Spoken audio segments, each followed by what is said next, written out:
सोना तेजी से नई ऊंचाई को छूता जा रहा है। सोने के भावों में भारी भरकम गिरावट का अंदेशा अधिकतर विश्लेषकों को नहीं है।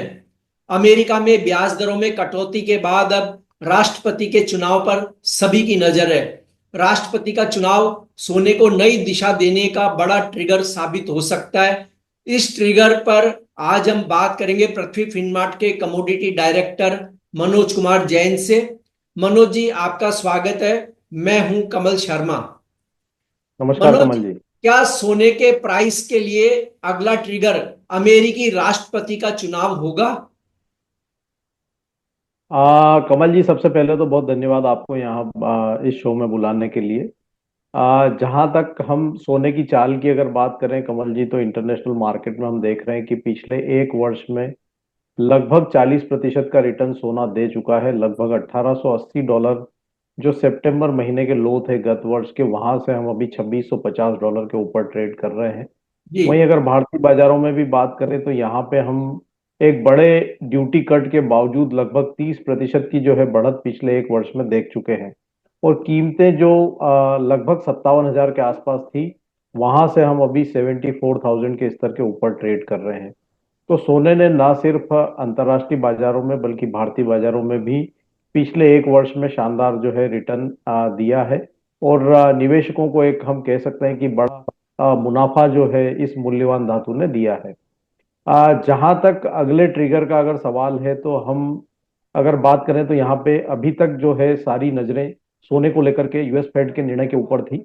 और हमने जी। देखा है कि इस बार यूएस फेड ने यहाँ पे अप्रत्याशित रूप से, जो कि 25 बेसिस पॉइंट के रेट कट की उम्मीद लगाई जा रही थी, हमने वहां 50 बेसिस पॉइंट के रेट कट आते हुए देखे। और एक बड़ा ट्रिगर यहाँ पे सोने की कीमतों को यहाँ पे डायरेक्शन जो है इस फेड मीटिंग के बाद मिलता हुआ नजर आया। लेकिन बिल्कुल जैसा कि आपने कहा कि यूएस फेड के साथ ही अब यहाँ पे यूएस में प्रेसिडेंशियल इलेक्शन भी है, जिसका कि समय अब काफी नजदीक है। तो नवंबर मंथ में होने वाले यूएस प्रेसिडेंशियल इलेक्शन भी ना सिर्फ ग्लोबल इकोनॉमी को बल्कि सोने की कीमतों को भी नया जो है डायरेक्शन देती हुई नजर आएगी। तो निश्चित जी। रूप से यहाँ पूरी दुनिया की जो है नजर यूएस प्रेसिडेंशियल इलेक्शन के रिजल्ट के ऊपर रहेगी और फिर अगला ट्रिगर वहां से मिलता हुआ नजर आएगा। जी। यदि मनोज जी हम ये सोचें कि डेमोक्रेट उम्मीदवार कमला हैरिस चुनाव जीतती है, तो सोने के भाव में किस तरह का मूवमेंट आ सकता है? क्योंकि उनका लगाव चुनाव कैंपेन में सोशल कम्युनिटी के प्रति अधिक दिख रहा है। वे इंडस्ट्रियल विकास और जिस तरह से ट्रंप उग्र है, उस तरह वे नहीं है। वे ज्यादातर जनता से जुड़ी हुई चीजों पे बात कर रही है। तो क्या सोने को वहां एक किस तरह का मूवमेंट देखने को मिल सकता है अगर कमला हैरिस चुनाव जीतती है तो? यहाँ पे अगर जो है अगर डेमोक्रेटिक उम्मीदवार जो है कमला हैरिस यहाँ पे अगर इलेक्शन जीतती है, तो हमारा मानना है कि जो करंट जो पॉलिसीज है, क्योंकि अभी जो प्रेसिडेंट है जो बाइडेन वो भी उन्हीं की पार्टी के हैं, तो कहीं ना कहीं वो उन नीतियों को आगे बढ़ाती हुई नजर आएगी।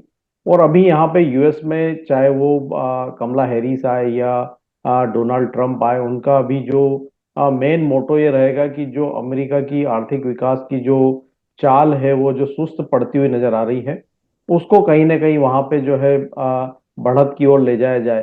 तो ऐसे में निश्चित रूप से यहाँ पे यूएस फेड के ऊपर कोई भी प्रेसिडेंट जो आएंगे चुन के, उनका दबाव रहेगा कि आगे और ब्याज दरों में जो है कटौती की जाए, ताकि जो सुस्ती अर्थव्यवस्था में है उसको दूर किया जा सके। तो हमारा मानना है कि यहाँ पे कोई बहुत ज्यादा फर्क इस बात से नहीं पड़ेगा कि दोनों उम्मीदवार में से कौन यहाँ पे विजय होकर के आता है।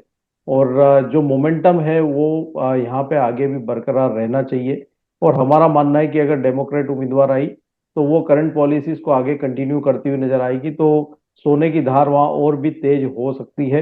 लेकिन इसके विपरीत, जैसा कि आपने बोला कि रिपब्लिकन उम्मीदवार जो जी। है डोनाल्ड ट्रम्प, अगर ट्रम्प साहब आते हैं तो निश्चित रूप से यहाँ पे फिर एक बार जो है वो डॉलर की मजबूती की तरफ और मेक इन अमेरिका की तरफ जो है, जैसा कि उन्होंने अपने पहले टर्म में किया था, तो अगर वैसा देखने को मिला और डॉलर में मजबूती आई तो फिर वो एक यहाँ पे सोने के लिए जो है नेगेटिव साबित हो सकता है। जी तो मनोज अभी जी, हमारा एक बार मानना है। मनोज जी ये देखें, अगर देखें डोनाल्ड ट्रंप जो अपने चुनावी कैंपेन में कर रहे हैं वो एग्रेसिव हैं।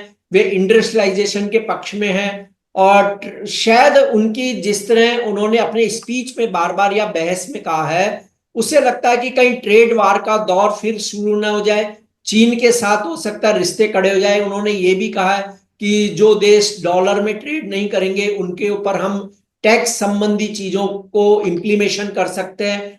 और जो आपने कहा डॉलर को मजबूत करना और अमेरिका की ग्रोथ उनकी शायद प्रायोरिटी होगी। तो ऐसे में क्या आपको नहीं लगता कि सोने की कीमतों पर कोई खासा असर देखने को मिले, बड़ी उथल पुथल हो जाए, क्योंकि चीन के साथ उनके रिश्ते पहले टर्म में भी कोई बहुत सुखद नहीं थे। बिल्कुल, जैसा कि मैंने बताया कमल जी कि वो जो है मेक इन अमेरिका के पक्षधर रहे हैं। और हमने देखा है कि वहां पे पहले भी जो यूएस और चाइना के बीच में जो ट्रेड वॉर जो है देखने को मिला था उनके पहले टर्म में। और अगर वो वापिस यहाँ चुन कर आते हैं तो निश्चित रूप से फिर एक बार जो है ट्रेड वॉर का जो खतरा है वो बन सकता है। डॉलर को वो मजबूती की तरफ ले जा सकते हैं। तो वो निश्चित रूप से सोने के लिए एक जो है नकारात्मक कदम हो सकता है। तो अगर हम यहाँ अगर कंपेरेटिव स्टडी करें दोनों उम्मीदवार में से, तो सोने के लिए यहाँ पे जो कमला हैरिस जो हैं उनका जीतना शायद ज्यादा फायदेमंद रहेगा सोने की कीमतों के लिए। और वो आगे भी जो है ज्यादा जो मोमेंटम जो एक बुलिश मोमेंटम बना हुआ है उसको कंटिन्यू होता हुआ नजर आएगा। वहीं अगर इसके विपरीत अगर ट्रम्प साहब आते हैं तो फिर एक यहाँ पे नी जर्क रिएक्शन देखने को मिल सकता है, क्योंकि वो उनका जो शुरू से जो पॉलिसी ट्रेंड रहा है वो मेक इन अमेरिका का रहा है। तो कहीं ना कहीं वो डॉलर की मजबूती के लिए काम करते हुए नजर आएंगे। तो वो सोने के लिए एक नेगेटिव यहाँ पे देखने को मिल सकता है। जी। मनोज जी, सोने के दाम इस साल के अंत तक इंटरनेशनल मार्केट और डोमेस्टिक मार्केट में किस तरह रहने का आपका एक अनुमान है मोटे तौर पर? क्योंकि इलेक्शन के नतीजे तो अमेरिका में राष्ट्रपति इलेक्शन के बाद आएंगे, तब हमें पता लगेगा। लेकिन फिर भी वर्तमान स्थिति के आधार पर आप क्या कहेंगे कि कैलेंडर ईयर के लास्ट तक सोने के प्राइस किस तरह मूवमेंट हो सकता है या क्या रह सकते हैं?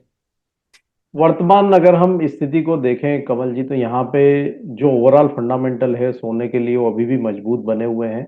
क्योंकि यहाँ पे ब्याज दरों में जो कटौती की शुरुआत हुई है और यूएस ने जो 50 बेसिस पॉइंट का रेट कट किया है और आगे भी यहाँ पे अगले 50 बेसिस पॉइंट इस वर्ष के अंत तक जो है कटौती संभावित है। तो एक बड़ा ट्रिगर है सोने की कीमतों के लिए। साथ ही हम देख रहे हैं कि जो जियोपॉलिटिकल टेंशन है वो लगातार बने हुए हैं और मिडल ईस्ट में यहाँ पे तनाव जो है वो बढ़ता हुआ नजर आया है। तो वो भी यहाँ पे एक सेफ हेवन डिमांड जो है सोने की सपोर्ट कर रहा है। साथ ही अगर हम भारत के परिदृश्य में देखें तो यहाँ पे आगे फेस्टिवल और मैरिज सीजन जो है स्टार्ट होने वाला है नवरात्र से। तो कहीं ना कहीं वहां भी एक अच्छी बेहतर जो है कंज्यूमर डिमांड जो है देखने को मिलेगी सोने की। तो वर्तमान परिदृश्य में हम देखें तो अभी कोई यहाँ पे नकारात्मक संकेत सोने के लिए नहीं है। जी। और इंटरनेशनल मार्केट में हमारा मानना है कि 2488 डॉलर जो है सोने के लिए अब अहम सपोर्ट के रूप में देखने को मिलेंगे। और इस वर्ष के अंत तक एक बार 2750 डॉलर तक कीमतें जो है वो जा सकती है अंतर्राष्ट्रीय बाजारों में। वहीं अगर भारतीय बाजारों में हम बात करें तो 72,200 एक मजबूत सपोर्ट सोने की कीमतों के लिए एमसीएक्स पर जो है प्लेस्ड है। और वहीं अगर हम ऊपर की तरफ बात करें तो यहाँ पे 76,000 से 77,000 तक के जो स्तर है वो वर्ष के आखिर में देखने को मिल सकते हैं। तो वर्तमान लेवल से भी लगभग 2,500 से 3,000 रुपए तक की जो है बढ़त की गुंजाइश भारतीय बाजारों में नजर आती है इस वर्ष के आखिर तक। जी। मनोज जी, आपका कोई डिस्क्लेमर? सोने में हमारी समय समय पर रिकमेंडेशन होने के चलते हमारे क्लाइंट्स की इसमें पोजीशन हो सकती है और फ्यूचर्स मार्केट में मेरी कोई ट्रेडिंग पोजीशन सोने में नहीं। जी। इस प्रोग्राम पर आप अपने कमेंट्स जरूर करें। शुक्रिया मनोज जी, आपका धन्यवाद।